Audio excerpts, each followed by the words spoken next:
Hello there, ladies and gentlemen, and welcome to another episode of CookieCast.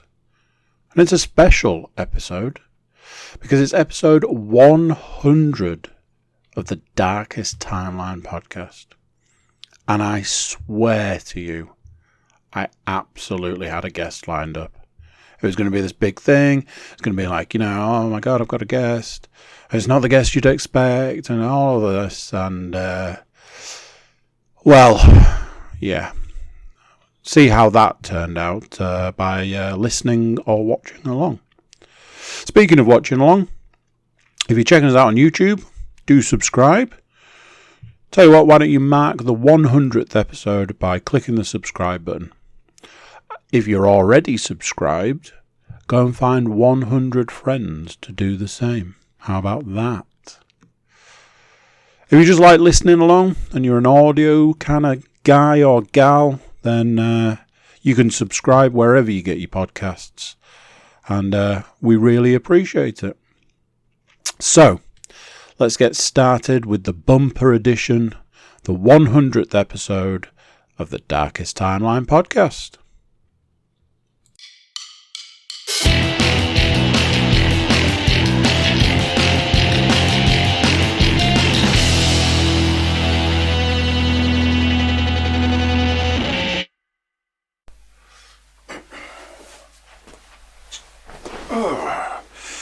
Right, let's see if the sound's any better this week. Turned out there'd been some small-handed tampering. Those small hands. It doesn't... looks mixed. I have done podcasts since last week and had to make some adjustments. So, in theory, we're back to where we should be. So, episode 100 of the Darkest Timeline podcast. So, obviously, what we're going to talk about is podcasts. When I started doing the Darkest Timeline podcast, it was something that and I'm going to be honest here, something I honestly thought I might get a few episodes out of this. I've been worried.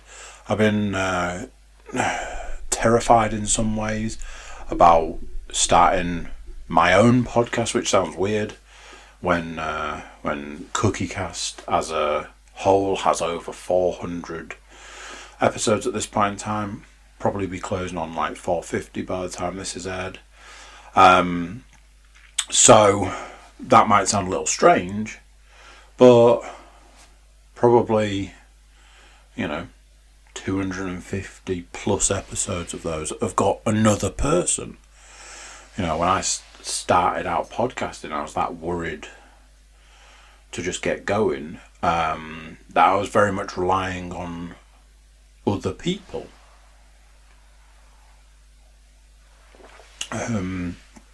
So, yeah, it might sound strange for me to say, I was worried about doing my own. But that goes back. I undenied what I was going to say about podcasting. Things I've learned over the years, things I wish I'd have done differently over the years. My biggest podcasting regret is not starting sooner. I have a feeling I might have spoken about this before. But in hindsight, looking back, I wanted to start a podcast 18 months before I actually started one. And didn't have the confidence. And the people that I surrounded myself with at the time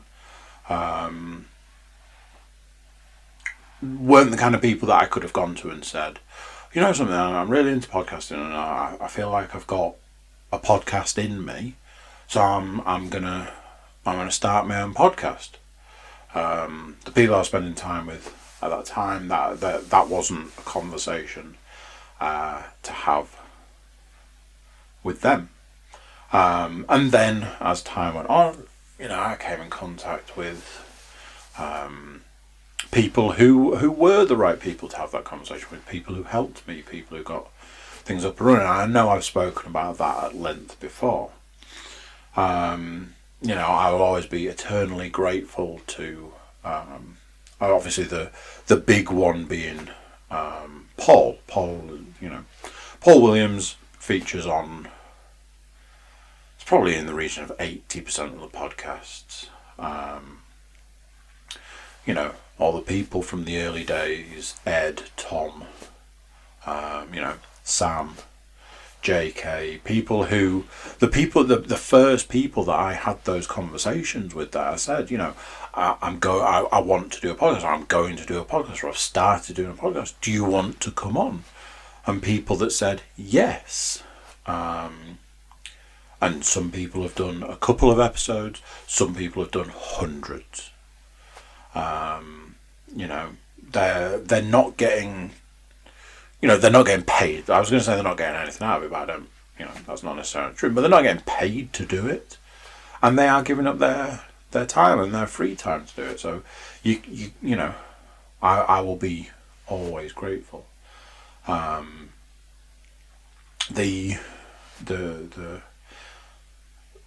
Darkest Timeline podcast certainly is, I look at it as sort of a legacy of sorts. I look at my children, and it's like years down the line, if they're ever like, oh, I wonder what my dad was doing at this point in time, they can physically go and look, go and listen, go and see. And in a lot of ways, a huge number of ways, I feel quite fortunate as a parent to be able to have that comfort. If I was hit by a bus tomorrow, that old phrase, if I was hit by a bus tomorrow, I can't imagine any of my children are going to wander over to YouTube, anytime soon, but further down the line, that will be there. Barring the apocalypse, in theory, it'll always be there. So yeah, I had this thing, doing all these podcasts, but I think I've got enough in me to do a podcast, and I don't know how many episodes it'll run, but the only way to find out is to do it, to crack on. And here we are, 100 episodes later. I always feel weird calling a podcast an episode. But then I don't know what, I know some of the alum refer to them as pods, or casts, or just naturally shorten the word. So yeah, and it reached a point where I was like, do you know something? I might have to start doing 2 a week. That, I was going to say, that desire has died off. I think the need has maybe dialed back a little. Things got real busy at one point. So yeah, 100 episodes, and I'll just keep doing this. I've got a format that works for me. I imagine I have a format that works for the people that listen on a regular basis, week in, week out. It'd be interesting to see how many people I've lost over the. What will it be? 100 episodes would, in theory, mean that I'm just short of 2 years. 1 a week, 52 weeks. So 104 episodes would be 2 years. That's crazier to me than 100 episodes. That's mental. I'm a month short of 2 years. Wow, that's crazy. Oh. So yeah, I'll keep doing it. I'll keep playing around. It's not like I've done 100 episodes. There you go. There's a lot. Yeah, let's see what's on this week's list. It feels like a short list. So they are absolutely going to be an hour and a half long podcast. So I learned in the last week that I should never, ever say anything out loud. And if I'm honest, I actually, it's something I generally refrain from. I will say things like, "Oh, I don't want to jinx it, so I won't say anything." That's kind of, pardon me, how I roll. But there's me sat there last week, telling you guys how, all the amazing tricks and things for solving a bad back or not having a bad back or all of that. I actually think it was Tuesday. I went out running, and the running was doing such. I mean, it's going to be damage, isn't it? Such damage to the, I presume, the sciatic nerve, that my sciatica was that bad that something that I can count literally on one hand the number of times I've ever had to do this. But I had to stop running. I was in that much pain. And spent the rest of that day not easily able to move. I was in a lot of pain. Very stiff. Not a lot of mobility. And I was just like, why did I say that, running helps you with a bad back. Running took my back pain away when I wasn't running. And why did I say any of that stuff? Because literally the next day I'm like, I've hurt my back and I can't move overly well. Luckily, and touch wood, and I am absolutely touching wood, I've not had anything since. But anybody who suffers with back pain or a bad back or something like that will know what I mean when I say I can feel that it's there. Like any minute it could just go. That kind of thing. But I have run since. I was quite fortunate because Wednesday is a rest day. So the only full rest day, I realise this, the only full rest day I have in a week is a Wednesday. Because even on a Saturday, I still run.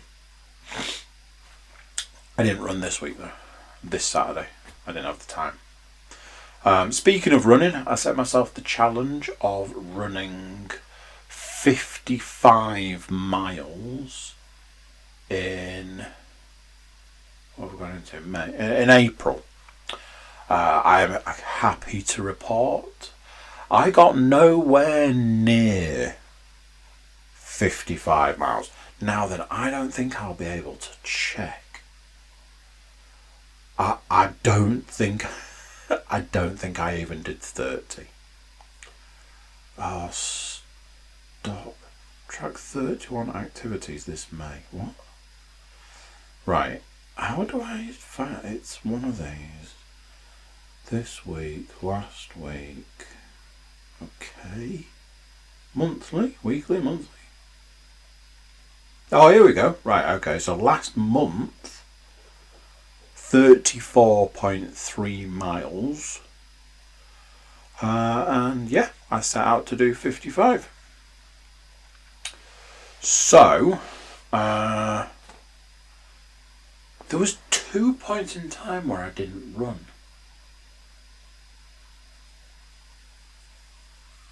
I got tattooed. that it? There was something else. There was 2 reasons I couldn't go running. One of them was having been tattooed.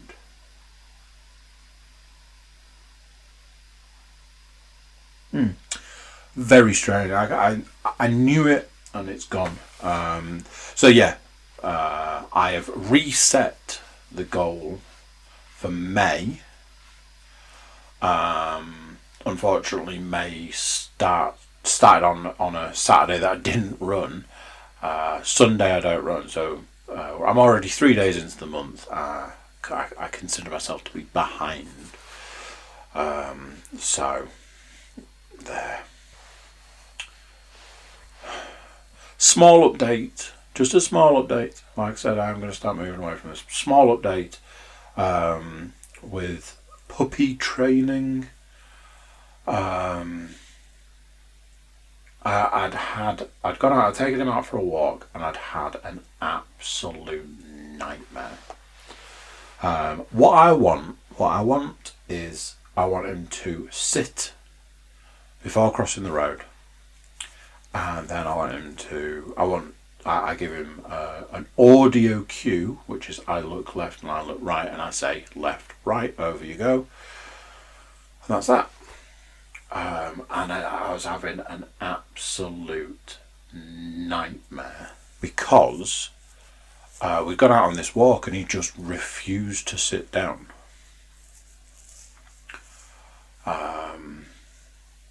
We got to a particular road and we stood there for 10 minutes. And me being me, I'm like, well, we're not going anywhere until you do it. You know, you sit down at a road. So 2 things. Number 1, basically when I have these training sessions, I walk away from these training sessions and I'm like, so, you know, if it's a good one, I'm like, it's a good training session, I love it, a good training session. And if I walk away from it and it's a bad session, I just go away and I'm like, well, why has it happened? What's gone wrong? Why hasn't it worked? How can it be improved? And all of this. So I came away from this and I was not in the best frame of mind for the rest of the day, for a variety of reasons. One of them being the training, the other being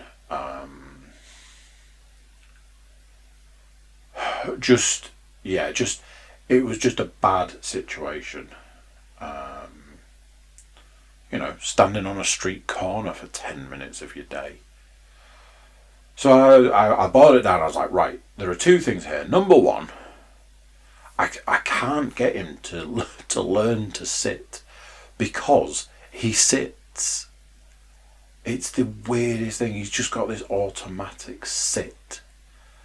So you can't train somebody or something, you know, you can't train an animal to do something that they do automatically.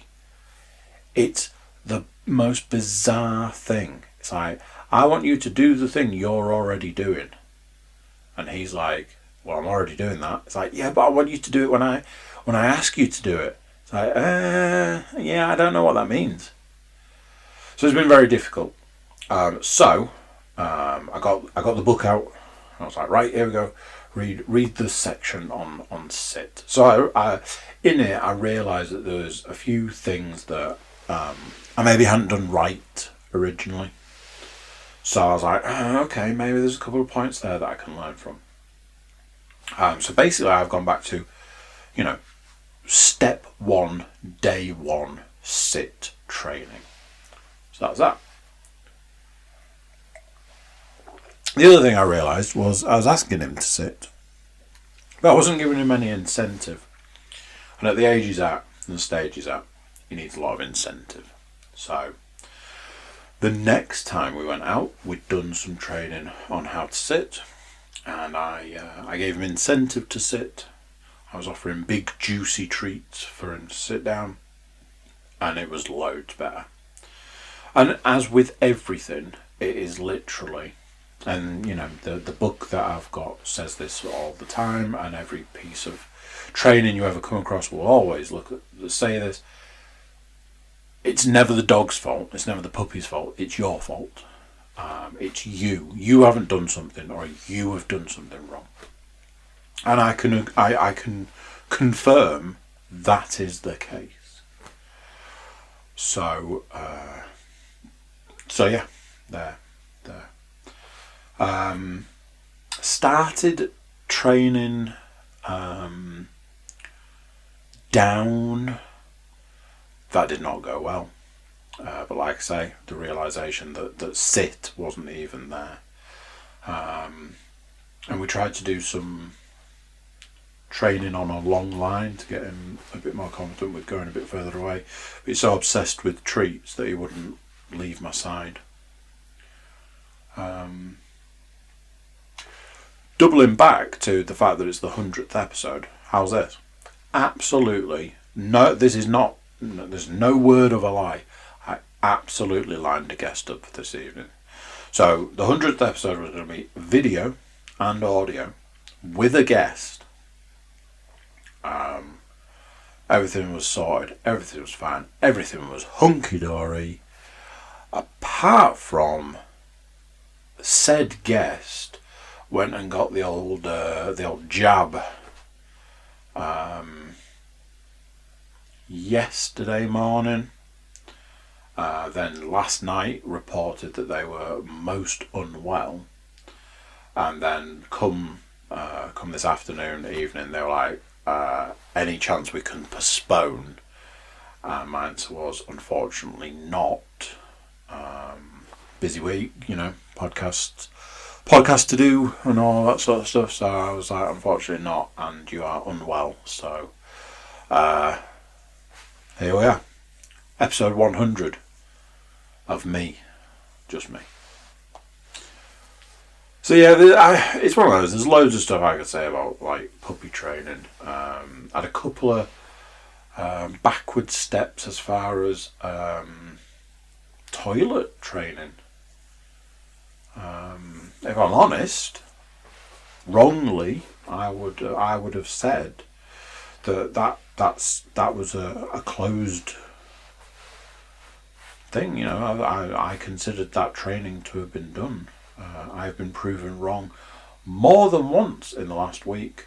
Learnt from both of them, and it's that. It's just this, the book I've got says, at the end of the day, one of you is always training the other.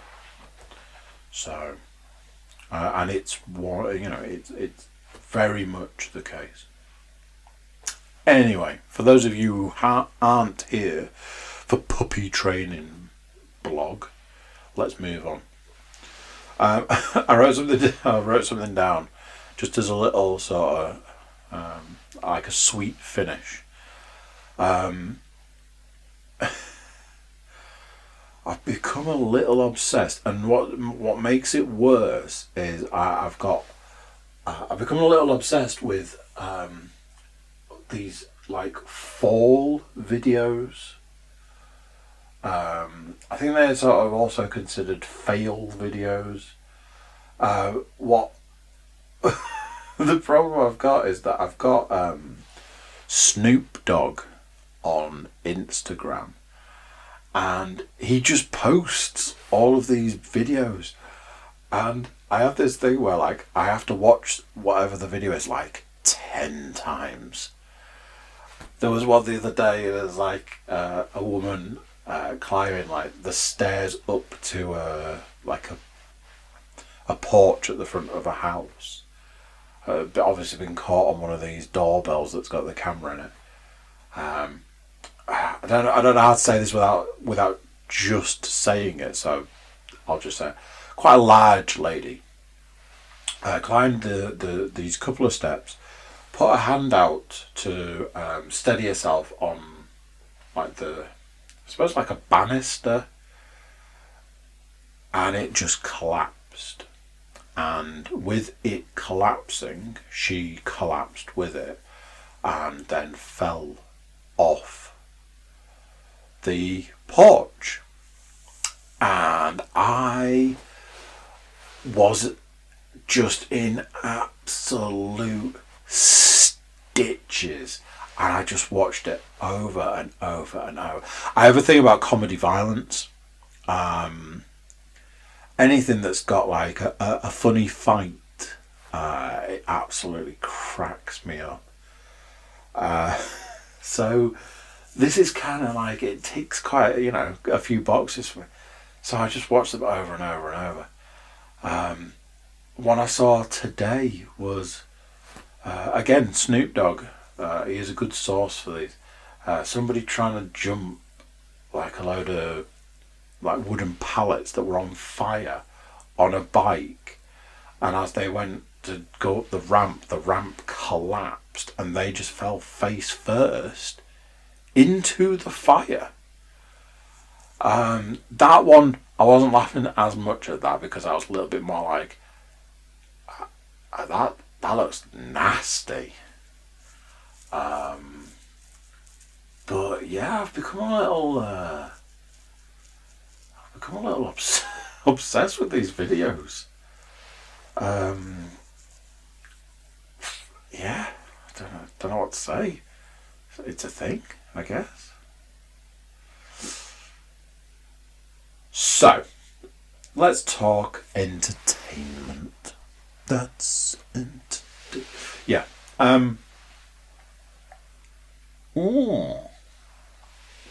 A lovely non-alcoholic beer.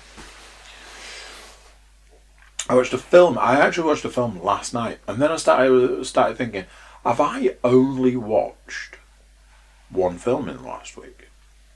My film watching has slowed right down. So yes, whilst simultaneously feeling, I did have something else. While simultaneously feeling like, I've only watched one film, there's another part of me that's like, I'm surprised I managed to watch one film. I did watch a stand-up, which I very much enjoyed.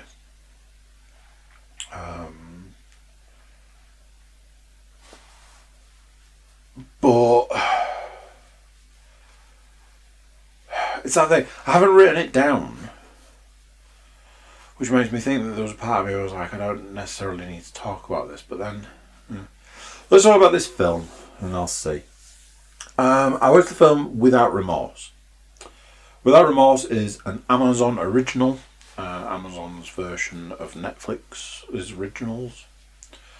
And I very much feel like Amazon are trying to go up against the streaming giant that is Netflix.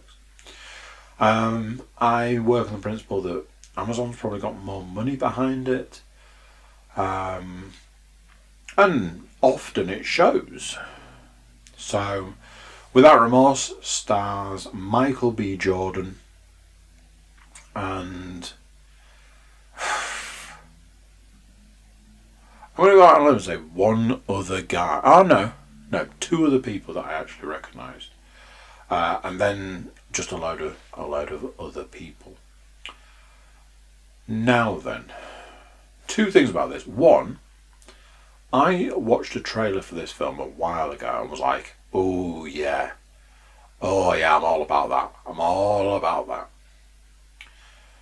And the other thing was, I read a review of this film the other day, before seeing it. So Without Remorse is revenge film, which is definitely my bag. And Michael B. Jordan plays a Navy SEAL who is retiring, but they've been and done this op, and he's retiring, and then his wife, who is pregnant, is shot and killed in a type of home invasion, but it's obviously some kind of hit. The child doesn't make it. There are other members of his team that get taken out around about the same time, and he goes on this sort of revenge mission. So I saw this trailer a while ago. I was like, I am all about that. trailer made it out to be a much different film to what it actually was. And in the kind of disappointing kind of way, there was a couple of glaring plot holes in this film for me. Like, whilst I was watching it, this wasn't even like I went back and was like, hang on a minute. This was like, while I was watching it, I'm like, excuse me. You know, when you kind of want to put your hand up to tell the teacher something, I was like, excuse me, the fuck. So there's that aspect.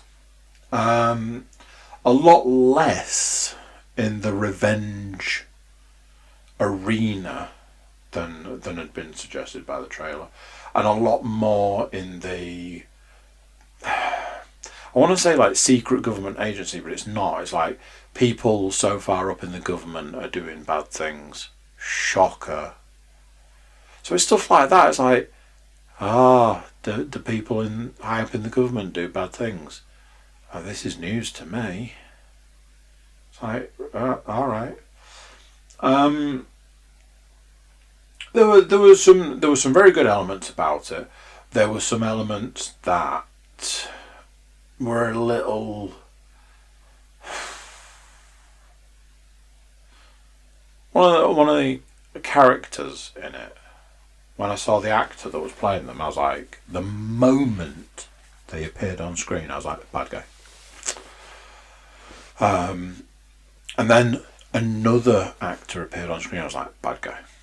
Like, one of these guys, both of these guys, one or the other of these guys is the bad guy.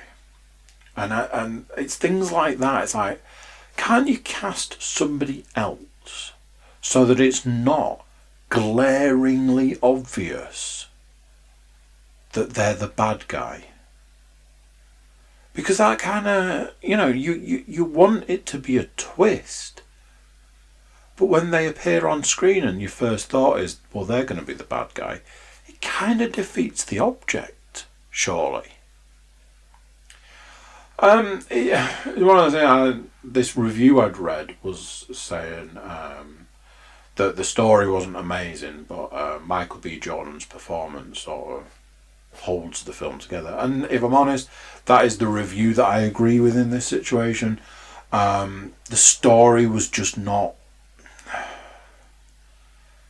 It just was. I want to say, like, part of me is like, I want to say it was lacking, but I don't think that's the right thing that I want to say. I can't quite describe what I mean. It's like, so, these people in the government are doing bad things and they're trying to do this and they're trying to do that. And my response to that was, right, and? You're trying to tell the audience that like it's a surprise. And that is it's literally no surprise whatsoever. So what are we doing here kind of situation. A lot less of the revengey kind of action I was after. It was fine. It was an enjoyable watch. It just didn't give me what I was hoping for or expecting from the trailer. I feel like it falls into the category of maybe a little false advertising. So yeah. So I watched this stand-up. I watched Brad Williams. Now, Brad Williams, not my favourite comedian. He is a little person. A midget? Are you allowed to say midget? I should have probably left it with little person, but there's a part of me that thinks that I don't know. He is a person of small stature. Is that any better? Who knows? I categorised Brad Williams the other day as not my favourite comedian. Don't generally sit and watch his stuff and like rolling around laughing. He's a 2 to 3 good solid laughs and when you think that a stand-up special is an hour, that sounds poor. But what I do appreciate, and absolutely go in for is I can just sit and listen to him talk. Some comedians for me are like that I'm not rolling around laughing, but I'm more than happy to sit and listen to them talk and tell stories and stuff like that. The reason that this particular one stood out for me, there's two on Prime at the moment. One I believe is called Fun Size, and the other, which is the one in question, I can't remember the name of.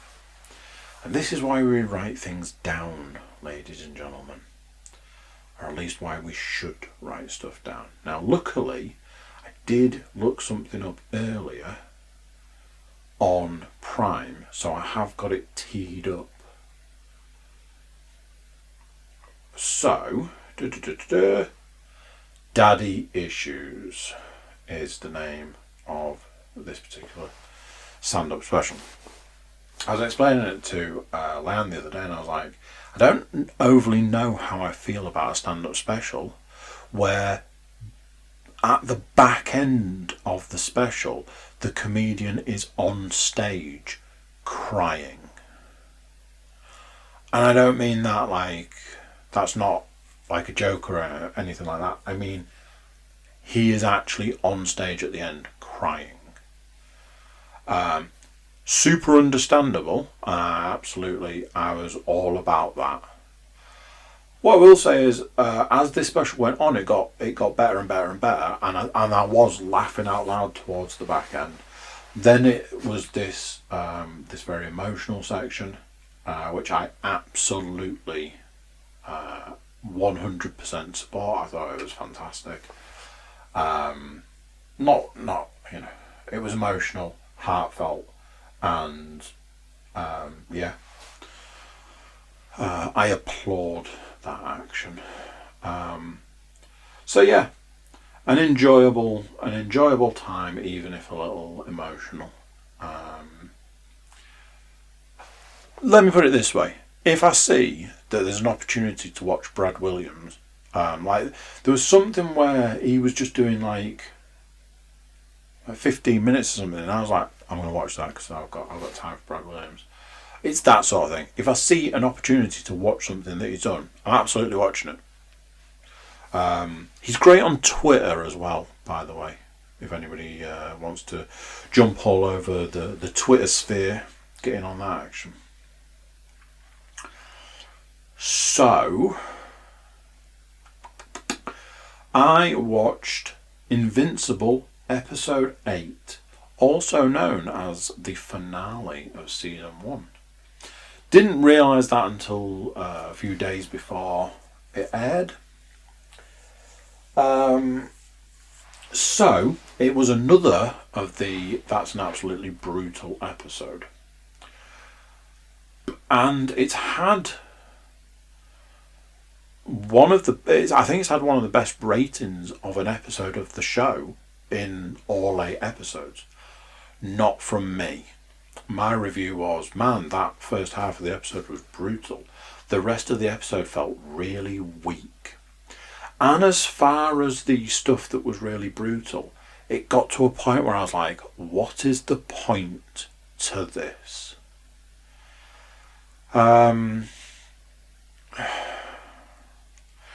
There's a few issues that I had with the episode. There's a few issues I had with the series in general. I honestly, at this point in time, don't know what his powers are. Because I understand he can fly. And I understand that he's super strong. And I understand that he can... the way they explained it, it's like he can hold his breath in space. I understand all of that. But his actual superpower seems to be that he can get the living shit kicked out of him and not quite die. There's this whole thing about teeth.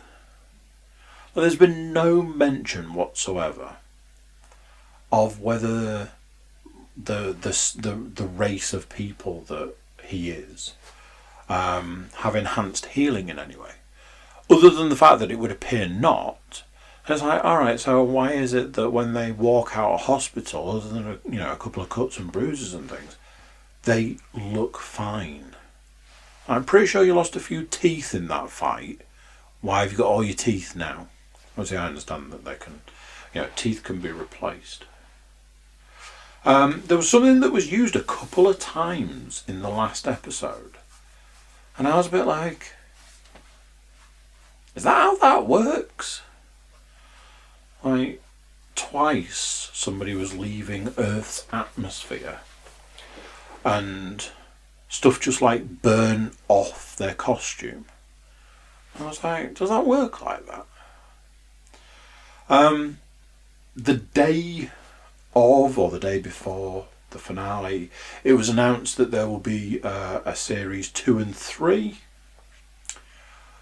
I've got nothing against that. I feel that this is another situation where I've put all my hopes and dreams into a TV series, and it hasn't quite lived up to what I thought it was going to be, which has then just ultimately been like a massive letdown for me personally.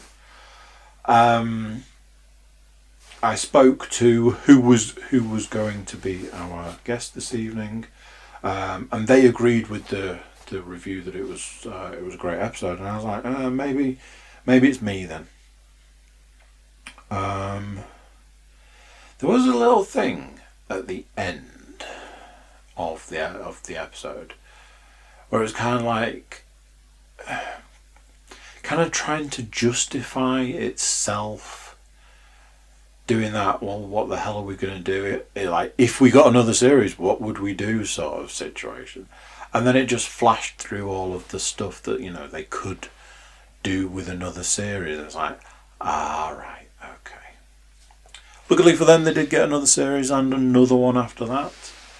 I am in the kind of camp of, where's this gonna go from here? I think I said that last week. A little bit like, where is this going exactly?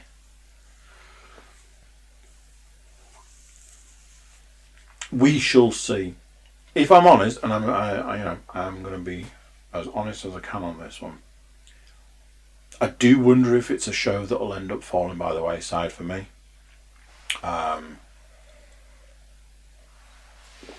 Just because it's not quite scratching that itch. But I think that's more me than anything. So yeah. Computer games. Still playing Outriders. I just find myself doing like side missions, like actively going out and looking for side missions to do. A lot of that is to do with that I'm trying to level up, because I don't want to end up in a situation like I had with that boss that I couldn't beat and I had to lower the difficulty. So admittedly I am trying to level up before progressing a bit more. I had a few days over the course of the last week where I just didn't play anything, because it was very much like, I could put Outriders on, or I could do something else. And for a few days, the something else option was winning. The last couple of days I've gone back to it. I've played it a little bit. Weirdly, not as much as I would have liked. I do want to start pushing on to try and get it finished. And I keep saying this, so that I don't have to play it anymore. I'm quite harsh on this game, but I just think the shortest version is it's just not the game for me.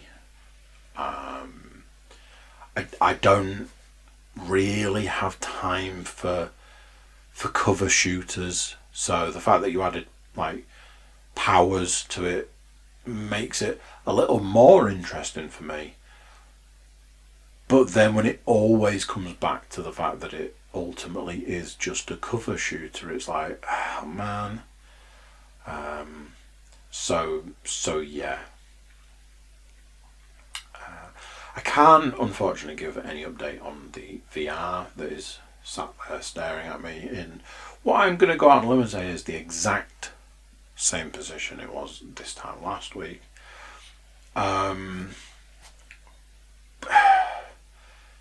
It's just time. It's just time to try and work out how to be able to play VR when there's a puppy involved. Something that just flipping back for a second, something that I didn't say about Without Remorse. It's a Tom Clancy film. And there was a bit right at the end. Now I'd heard about this mention before having watched it. But there's a bit right at the end, and if I'm honest, that bit right at the end was more exciting to me than the rest of the film. But there was a brief mention of a game tie-in. People are already speculating as to whether we'll get a movie of the game, and that would be interesting. So we'll have to wait and see on that one. So yeah, that's it. Actually, that is the 100th episode of the Darkest Timeline podcast. Yeah, what are you thinking? Think I should keep going? Think I should keep up the good work? Keep doing what I'm doing, or what? If there's a thing that you'd like me to start discussing, likewise, if there's a thing you'd like me to stop discussing, give me a shout. Let me know. I ultimately just talk in the vague direction of this microphone and hope it's something that people would want to listen to. If it's not, then maybe you should let me know. And if it is, maybe you should let me know that it's all good. Ultimately, what I'm saying is a big thank you to everybody who has continued to listen along to 100 episodes. There's that thing again, episodes. And yeah, I'll let you go. I'll leave you there. But yeah, thank you.